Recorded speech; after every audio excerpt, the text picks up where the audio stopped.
안녕하세요. 일신사입니다. 저희 채널에는 신박한 사연들이 많이 있으니 많은 분들의 구독 부탁드립니다. 이번 사연은 짧고 굵은 사이다 사연들 모음인데요. 함께 보시겠습니다. 안녕하세요. 혼자서 너무너무 사이다인 일을 겪어서 기록해 두려고 적습니다. 저는 2년 전에 결혼을 했습니다. 결혼 전까지 다니던 회사는 5년간 몸담고 있던 회사였지만 제 취업도 문제 없고 해서 결혼 준비에 집중하기 위해서 결혼 2달 전에 퇴사를 했습니다. 회사 사람들 중에서 결혼식에 부르지 않았다고 서운해할 만한 사람들 몇 명만 결혼식에 초대를 했어요. 근데 제가 초대하지 않은 회사 후배 한 명이 제 결혼식에 왔더라고요. 그 여자애는 진짜 일도 더럽게 못하고 더럽게 사고치고 저와는 더럽게 안 맞아서 사이가 정말 안 좋았거든요. 대부분의 회사 사람들과 사이가 안 좋았어요. 일단 그 여자애는 일을 하는 데 있어서 능동적인 부분이 단 1%도 없었습니다. 자기 옆에 떨어진 쓰레기도 주우라고 해야 주울 정도였어요. 어쨌든 제 결혼식에 왔길래 의외다 싶었지만 그래도 축하해 주려고 왔나 보다 싶어서 고맙다고 말하고 사진도 찍고 갔어요. 결혼식 후에 정신없는 날들을 보내고 축의금 장부를 보니 그 애가 축의금 3만 원을 했더군요. 밥값도 안 되는 금액이었지만 그래도 와준 것을 고맙게 생각했습니다. 그리고 당연히 그 애가 혼자 온 줄 알았죠. 그리고 결혼식에 와준 분들 고맙다고 연락 돌리는데 친했던 동료가 걔 얼마 했냐고 묻더군요. 그래서 3만 원 했다고 하니 기겁을 하면서 결혼식 날 걔가 처음 본 여자 3명이랑 남자 1명을 데리고 와서 밥 쳐드시고 갔다고 했습니다. 식권은 어떻게 5장이나 쳐 가져간 건지 모르겠어요. 결혼식 이후에 회사에서 동료가 그때 그분들 누구냐고 했더니 눈에 쌍심지를 켜고 그건 왜요? 이랬다 합니다. 너무 화가 났지만 신혼생활이 달콤해서 잊혀지고 그냥 넘기려고 했어요. 2년 뒤에 전 직장 동료에게 연락이 왔습니다. 걔 결혼하나 보다고요. 프로필에 떠 있다고 가자고 하더군요. 처음에는 그냥 그런가 보다 했는데 막 억울해지는 거예요. 참 유치찬란한 제 자신을 보게 되었죠. 걔 아는 동료들 4명 모으고 제 친구 3명에게 부탁해서 8명이 결혼식에 갔습니다. 저를 보고 놀란 그 애의 표정을 사진으로 찍어 두었어야 하는데 제가 다가가서 결혼 너무 축하한다 야 했더니 동공에 지진이 나더군요. 그리고 저는 그 애에게 다가가 귓속말로 네 결혼식 사진에 남기 싫어서 사진은 못 찍겠다. 밥만 먹고 일찍 갈게. 라고 말해주고 나왔습니다. 축의금은 동료들과 저 각자 봉투에 10,000원씩 넣어서 하고 식권 2장 1장 이런 식으로 받아서 8명이 밥 먹고 나왔습니다. 그 애가 결혼식 후에 동료 몇 명에게 제 번호를 알려달라고 카톡과 메신저가 왔다고 하더라고요. 모른다고 잡았더니 별 말은 없었다는데 며칠 전에 인스타로 메시지 오길래 인광보다 이년아 라고 답장하고 차단 박았습니다. 유치하다고 욕하셔도 좋아요. 아무튼 저는 광대가 방실방실 춤을 추고 있는 중이니까요. 모두 좋은 밤 되세요. 안녕하세요. 결혼 10년 차 워킹맘입니다. 재산 문제로 고부 갈등을 겪는다는 분들이 많은 것으로 알고 있습니다. 제가 워낙 막가파 성격이라 가능한 것이었기는 했지만 재산 문제를 극복한 제 이야기도 한번 해보고 싶네요. 결혼한 지 3주 되었을 때 크리스마스에 시어머니와 신우가 저희 집에 와서 자고 간다기에 모셔와서 도란도란 얘기를 나누는데 1월 며칠에 시할아버지 제사라며 꼭 지내야 한다고 말씀하시더라고요. 시댁에 제사라고는 돌아가신 아버님 제사밖에 없는 줄 알고 결혼을 했는데 너무 당황스러웠습니다. 일단 네 하고 설명을 쭉 들었는데요. 제기는 뭘 사고 무슨 세트를 사고 음식은 어떻게 하고 정말 저녁 먹는데 체할 것 같은 기분이었습니다. 시어머니는 여지껏 절에 모셨지만 며느리도 들어왔으니 집에서 지내자고 저에게 방법을 알려주겠으니 매년 저에게 지내라고 하시더라고요. 제가 시어머니께 그랬죠.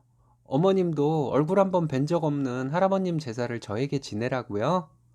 어머님이 계신데 제가 제사를 준비하는 건 도리에 어긋나는 거예요. 어머님이 준비하세요. 저는 제사 시간에 늦지 않게 땡땡씨랑 퇴근해서 갈게요. 라고 말한 다음에 시누이에게 형님은 일 안 하시니까 제사 음식 어머님이랑 함께 하실 수 있죠? 나 어려서부터 제사 음식 좋아했는데 그날 맛있는 음식 많이 먹겠네요. 라고 매우 매우 상냥한 말씨로 말씀드렸답니다. 그리고 할아버님 제삿날에 진짜로 저녁 9시에 시댁에 가서 제사 지내고 밥 먹고 다음날 새벽에 출근해야 한다고 하면서 죄송하다는 말도 없이 신랑과 돌아왔어요. 설거지도 안 하고요. 다음 해부터는 어머님이 할아버님 제사를 다시 절에 맡기시더군요. 아버님 제사도 몇 년간 제사 시간에 맞춰 가서 제사 지내고 밥만 먹고 왔습니다. 없던 약은 만들어서요. 몇 년 뒤부터는 아버님 제삿날에 어머님 댁에 가서 음식하고 경건한 마음으로 제사를 지내고 옵니다. 이외에도 몇 가지 일들이 있었지만 그때마다 이런 식으로 배짱을 부렸더니 저에게 막대하시지는 못하시더군요. 본인도 그동안 절에 맡긴 제사를 며느리에게 지내라는 시어머니 심보 참 고약하다고 생각했는데 그 고약한 심보 저에게는 드러내지 못해서 저희 시어머니 저를 보면 스트레스 좀 받으실 거예요. 안녕하세요. 주제에 맞지는 않지만 그냥 웃고 가시라고 써봐요. 저는 결혼한 지 몇 달 안 된 새댁입니다. 결혼식을 하고 일주일 뒤에 친정부모님과 외할아버지 댁에 갔었는데요. 저희 친가는 괜히 엄숙한 분위기고 외가는 웃기고 즐거운 분위기예요. 이모들과 외삼촌들 대부분이 술도 못 마시는 분들인데 서로 개그 욕심이 대단하신 분들이죠. 서로 깎아내리고 당하는 사람은 자신을 망가뜨리면서 개그를 해요. 정말 웃겨요. 음담패설도 잘 하고요. 신랑도 저희 엄마가 재밌다고 좋아합니다. 외가에 가면 더 재밌을 거라고 신랑에게 말했더니 한껏 기대를 하며 외가로 가고 있었죠. 결혼을 해보니 아빠가 참 대단한 사람이라는 것을 알았어요. 친할머니의 시집살이를 중간 역할 잘 해서 초장에 모두 커트해준 분이 저희 아빠예요. 그리고 지금까지 알콩달콩 살고 계신데요. 신랑 차로 친정부모님을 모시고 함께 외가로 가고 있었습니다. 아빠가 화장실을 가고 싶다고 해서 휴게소에 들렸는데요. 함께 화장실을 다녀온 엄마가 차에서 얘기하기를 아빠가 아버님 좋아하시던데 델리 반죽 사갈까? 하고 엄마에게 얘기를 했다고 하더라고요. 저는 노래 가사 제멋대로 바꿔 부르기가 전문인 아빠인지라 대수롭지 않게 생각했는데 신랑은 빵 터져 버렸습니다. 장인 장모 앞이라 크게 웃지도 못하고 크크거리며 힘들어 했어요. 고속도로를 달리다가 두 번째 휴게소를 들렸습니다. 다 같이 내려서 소시지랑 맥반석 오징어랑 차에서 먹을 것들을 사고 있는데 아빠가 글쎄 아버님 좋아하시던데 효도 과자 사갈까? 이러는 거예요. 그랬더니 신랑과 저를 보면서 엄마가 하는 말이 오늘 이 새끼 왜 이러니? 신랑 마시던 커피 뿜고 쓰러졌습니다. 저는 늘 봐온 일상이라 별 감흥 없는데 신랑은 친정부모님이 그렇게 재밌나 봐요. 항상 저에게 저희 부모님처럼 재밌게 살자고 합니다. 늘 봐온 것인데 저야 어려울 것 없겠지요. 그냥 잠시 웃고 가시라고 적어봤습니다. 안녕하세요. 지잡대 다니는 대학생입니다. 집은 서울인데요. 학기 중에는 기숙사에 있고 방학 동안에는 집에 와 있어요. 방학 동안 집에 있으면서 알바를 했습니다. 집 근처 편의점에서 알바를 했는데 사장님이 저를 좋게 보셨는지 방학 때쯤 되면 저에게 알바하라고 연락을 주셨어요. 그래서 매번 방학 때 편순일을 했습니다. 주택가에 있는 편의점이고 야간에는 손님이 그렇게 많은 것도 아니어서 야간을 주로 했는데요. 어느 날 어떤 술 좀 드신 것 같은 아저씨가 저희 편의점에 무서운 표정으로 들어오셨어요. 경상도 말씨로 여, 마, 두통약 없나? 있으마 좀 가온나? 하는 거예요. 무서워서 두통약을 갖고 와서 계산을 해드리려고 했더니 마, 알약, 같이 물 거 마실 거도 가봐야 될 거 아이가? 하길래 또 무서워서 쌍화탕 하나를 온장고에서 꺼내다가 함께 계산해 드리려고 했어요. 바코드 찍고 얼마입니다 했더니 5만 원짜리를 확 내밀더니 그냥 가시는 거예요. 손님, 거스름돈 받아가셔야죠. 라고 말씀드렸더니 확 인상을 쓰시면서 똘추야, 니 내 딸 같아서 심부름 시켰는데 심부름 값은 줘야 할까 아이가 하고 가시더군요. 밤길 살펴가세요, 아빠. 40대 산전수전 다 겪은 아줌마입니다. 오늘 오전에 옷 맡기려고 세탁소에 갔는데 아줌마들 대여섯 분이 계시더군요. 한 아줌마가 며느리 험담을 열심히 하고 계셨어요. 들어보니 오늘이 본인 생일인데 며느리가 본인 집에 미역국 끓여놓고 갔다더군요. 그러면서 덧붙이기를 근데 생각이 있으면 며느리 집에 떡하니 한 상 차려 본인을 대접해야지 미역국만 끓여주는 게 뭐냐면서 궁시렁 궁시렁 본인 며느리가 생각이 없는 아이라고 하고 있고 다른 아줌마들은 글치글치 하면서 맞장구를 치더군요.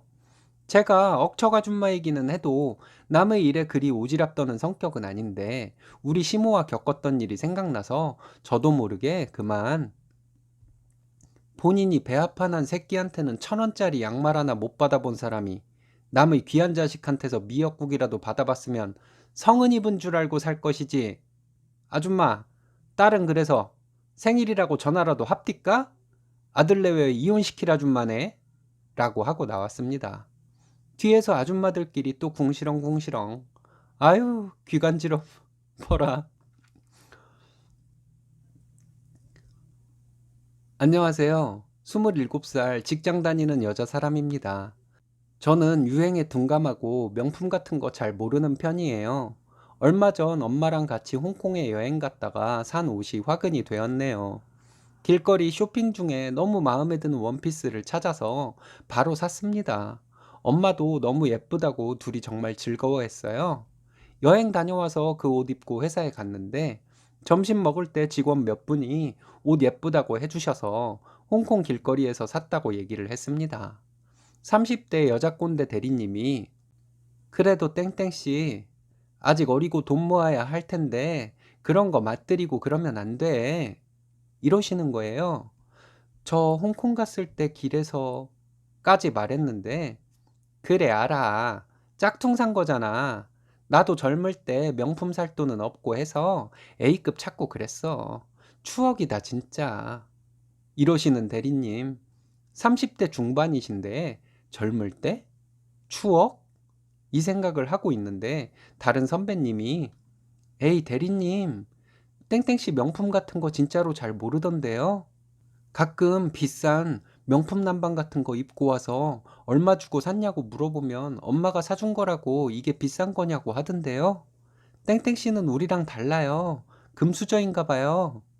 라고 말해주시더군요. 제가 꼰대 기질에 명품 밝히시는 대리님에게 순진한 척하며 아, 이게 그런 옷이에요? 모르고 샀어요. 저는 명품만 밝히는 골빈 사람으로 보일까봐 고딩 때부터 엄마가 사준 것들 중에서 명품들은 잘 안 하고 다니려고 했거든요. 제가 몰라서 가끔 하고 다니기는 했지만요. 라고 상냥하게 말씀드렸습니다. 저 쉴드 쳐주던 동료 선배님이 땡땡씨, 부럽다, 부러워. 라는 말에 대리님 표정이 영 아니더라고요. 대리님과의 험난한 앞날이 저를 기다리고 있을 것 같아요. 잘 극복해 나가겠습니다. 파이팅! 오늘의 사연은 여기까지입니다. 재밌으셨다면 좋아요, 구독 부탁드려요. 일신사는 여러분들의 사연으로 제작됩니다. 많은 사연 제보 바랍니다. 여러분들의 사연은 아래 메일 주소로 부탁드려요.